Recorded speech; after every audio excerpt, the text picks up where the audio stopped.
Детройт. Американский город, расположенный на границе с Канадой.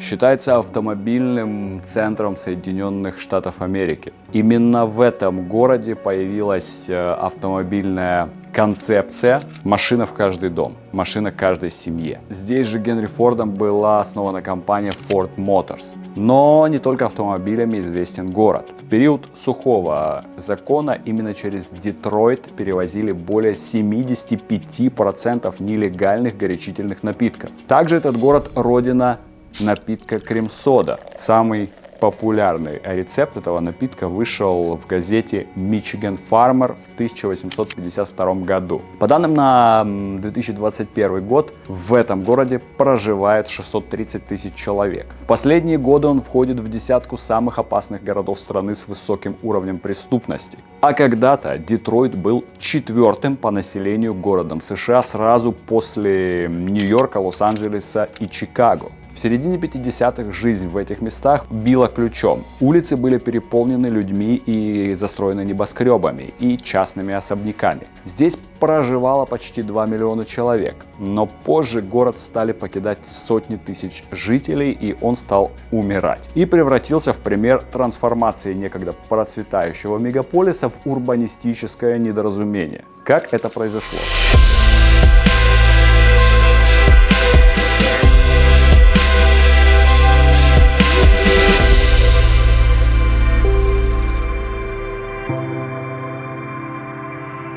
Детройт с французского буквально значит пролив. Детруа. Располагается он на одноименной реке. Берет начало с 1701 года, когда французский колониальный администратор и военачальник Антуан Ламе де ля Мот Кадильяк, именно в его честь позже была названа автомобильная компания Cadillac, создал город в качестве торгового поста. До 19 столетия город входил в состав Канады и являлся частью Британской империи. Позже он был передан США и представлял собой просто огороженный участок земли.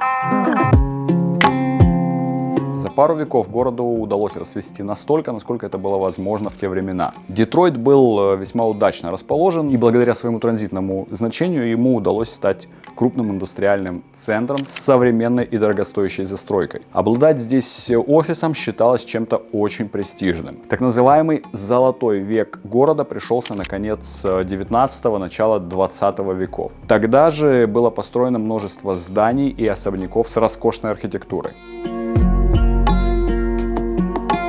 Популярным стал и бульвар Вашингтона, который был освещен яркими лампочками Эдисона. За такую роскошь и яркость улиц Детройт в те времена назвали Парижем Запада. В конце 19 века стали появляться первые автомобили, которые и вдохновили Форда на то, чтобы создать свою собственную автомобильную модель.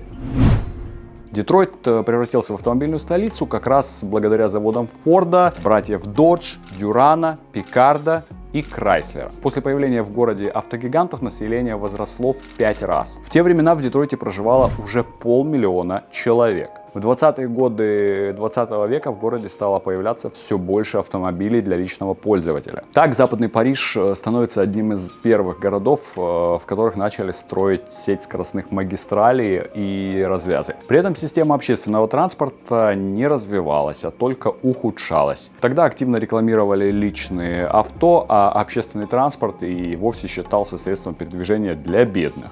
Активное пользование жителями города автомобилями привело к тому, что все больше людей стали переезжать за город. В 50-е годы начался отток жителей. Уезжали инженеры и квалифицированные рабочие. Все больше представителей среднего класса также продавали жилье и перебирались жить в пригороды. Недвижимость в этих местах стала стоить дешевле и падала с каждым днем.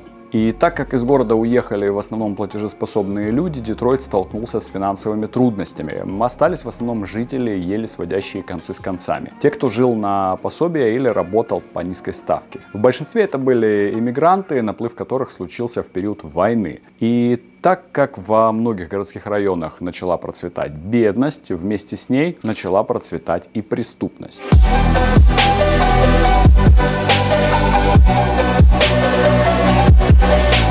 В 1973 году наступает нефтяной кризис, который сильно бьет по позициям большой детройтской тройки Chrysler Group, General Motors и Ford Motor Company. Тогда все больше конкурентов стало появляться из Японии и европейских стран. Держать позиции стало сложнее. Затем наступает кризис 1979 года, а еще позже кризис 2008-2009 годов, который почти добил местную автопромышленность. Заводы стали закрываться, а рабочие продолжали покидать город целыми домами. Цель автоцентра Америки — каждой семье по автомобилю быть может и осуществилась, но привлекла за собой последствия в виде оттока населения. Наличие автомобиля давало больше возможностей, и кто-то перестал видеть смысл проживания в одном месте в центре Детройта. Уже к 2013 году около четверти населения было без работы, а треть населения оказалась за чертой бедности. Многие здания города стремительно пустели, в результате чего в городе появилось много заброшек. На пике в Детройте было больше 50 тысяч заброшенных зданий. Местные власти до сих пор работают над сносом заброшек. И по их утверждениям на данный момент в городе остается около 16 тысяч заброшек. У местных в 80-е была своя забава на Хэллоуин — сжигать заброшенные дома. Так за одну ночь могло гореть по 800 зданий. Чтобы предотвратить крупные пожары, властями города был создан так называемый отряд ангелов ночи, которые старались предотвращать поджигание домов. В 2013 году город объявил себя банкротом. Детройт не может вернуть долг в $18,5 миллиардов своим кредиторам. До этого были попытки продать заброшенные дома, некоторые из них в 2012 году продавались за $500 за штуку. Или даже меньше. Но и это не особо помогло. Крайне мало людей были заинтересованы в том, чтобы приобрести дом в таком месте. По данным The Detroit News, более половины собственников не платили налоги в 2012 году, что привело к ущербу городу в $130 миллионов. Что с городом сейчас?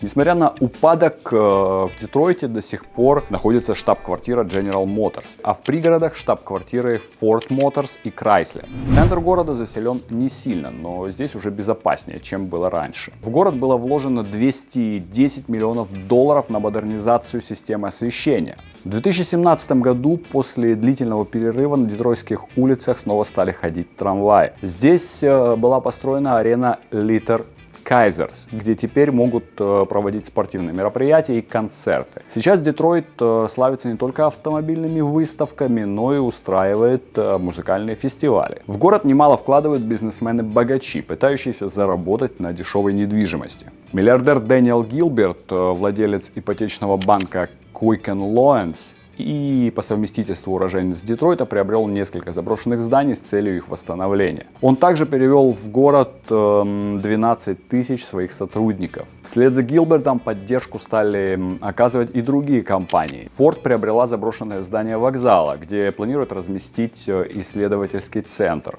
И Ford, а именно Генри Форд II, внук основного Генри Форда, уже в 70-е изъявил желание возродить город. Тогда им был создан огромный офисный центр на набережной, который называли «Город в городе». Официальное же название центра было Детройт Ренессанс Центр, то есть центр возрождения Детройта. Тогда, правда, это не сильно помогло местной экономике. Остается надеяться, что нынешние действия властей, Дэниела Гилберта и других бизнесменов помогут Детройту восстановиться или даже превзойти самого себя. У меня все. Пишите в комментариях, если все еще верите в возрождение Детройта. Если было интересно, ставьте заслуженный лайк. Незаслуженный можно не ставить. Делитесь в комментариях, в какую точку нашей страны или, быть может, планеты вы хотите отправиться. Пишите, что вам интересно узнать, факты, события, достопримечательности. Это помогает мне планировать поездки и снимать ролики на самые интересные темы. Например, недавно по вашим просьбам я выпустил ролик про мегапостройки Дубая. У меня также есть второй канал про международное образование, где я рассказываю о возможностях учебы и переезда за границу. И разные интересные истории о крупных компаниях и известных людях, которые меняли мир. Называется канал SMAPS Education, и я рекомендую подписаться на него школьникам, студентам, родителям, если вам интересна тема учебы за границей и развития. На канале SMAPS я рассказываю то, что вам не расскажет преподаватель в школе и университете. И эта информация собиралась целой командой экспертов международного образования за годы работы.